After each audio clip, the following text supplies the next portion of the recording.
that just get to remind those of you who aren't scientists, most of the drugs that we have now are poisons. They work by blocking a receptor, by blocking a channel, by stopping something that normally happens from happening.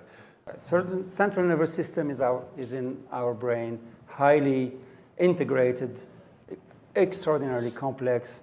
Peripheral nerves are stemming from the brain through various proceeds and go, for instance, through the vagus nerve that you have described, and then branch into organs more and more specifically. And our concept is to understand, read the electrical language that nerves, just as they come to the spleen or to the muscle of controlling our lungs or into the pancreas or into our GI tract, get to that nerve, read what they're telling our organ, and if we read that something is wrong, correct it. And do that through microchips or nanochips that we would implant on that nerve, have them very local, so they need to be very close to the organ, and very specific by definition because they're very local, but also because they only correct when they read something is wrong, they would be temporally specific.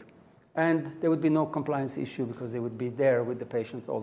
So we decided to actually foster this scientific field, become the integrator, create an open innovation approach. We created a prize. We put hundreds of scientists from all continents together in a meeting. Francis, you were there, and you were there too, Kevin, and really tried to advance this field. We have opened this completely, so intellectual property, etc., is the property of the world and of the scientific field. And enormous progress has been made over the past year and a half since we had that meeting. I can tell you that today in GlaxoSmithKline we decided that these medicines, these therapeutic interventions, will be a reality. I can't tell you when, probably in the next 5 to 10 years. They will be a reality. I can tell you how often they will be used. There are some challenges that we still have to fix, but they will treat chronic disorders. We have demonstrations in many, many animal models I'll be happy to share. We have also advanced I call it the hardware, the engineering of the nanochips and all the powering issues, etc. Well, it's great to be here in Aspen and a privilege to be on the panel with Mansoor and Kevin and to have John, who seems to be afflicted by something, as our capable moderators. It's hyperreactive airway syndrome. I think you all know it. The bugs are dead. It's just an allergic reaction to their carcasses. Okay. With the appropriate bioelectronic medicine, you can probably control that. With Mansoor and Kevin and to have John, who seems to be afflicted by something, as our capable moderators. It's by the end of this, people may want to just be zapping me. I'm an internist. One of the most sort of satisfying and dramatic moments you have as a doc working in the emergency room, which I used to do a lot of, is when somebody rolls in the emergency room door who is faint, lightheaded, and has a very rapid pulse. And it turns out they have something called paroxysmal atrial tachycardia, a rapid form of heartbeat that's not terribly dangerous. It's not like VTAC, but it is very uncomfortable if you're in the middle of it. And it is possible, if all goes well for you, that you have that person simply lie down on the gurney and reach in and press with just the right amount of pressure right here on the carotid artery.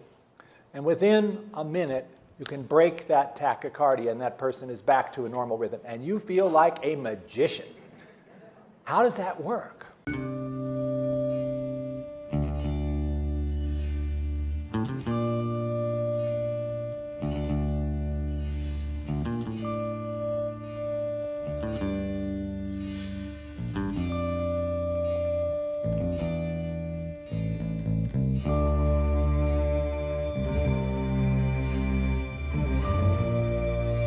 Now, the problem is that in the carotid body and in the rest of the peripheral nervous system, our descriptions of exactly what's going on there are pretty rudimentary.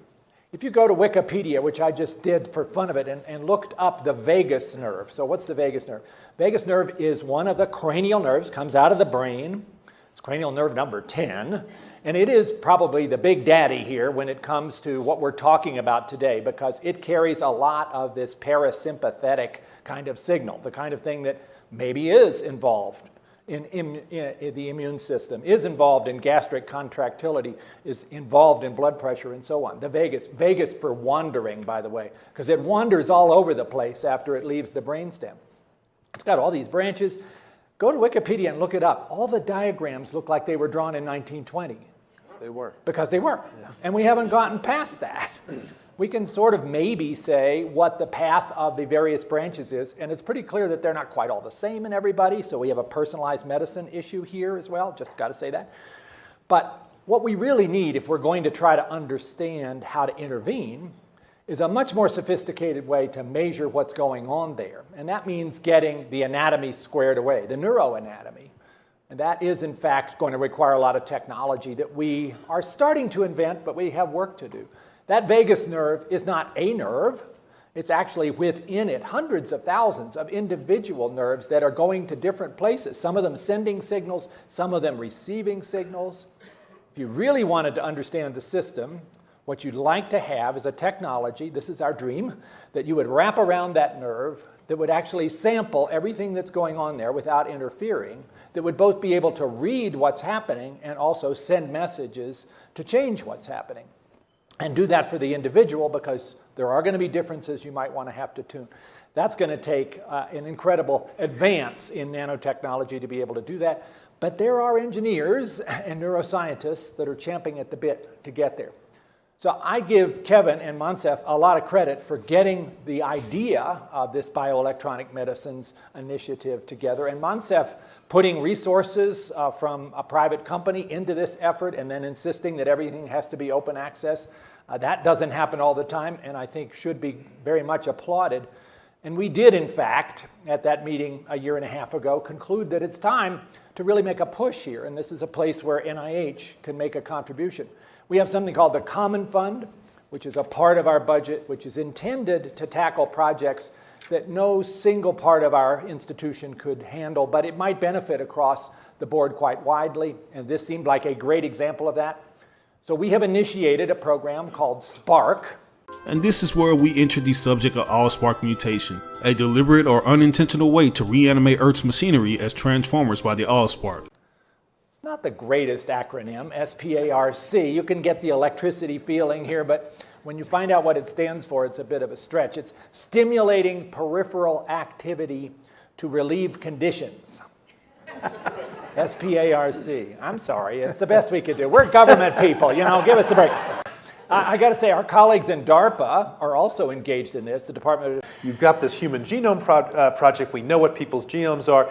Now you got to match it up to phenotype, you know, so what's going on in their lives.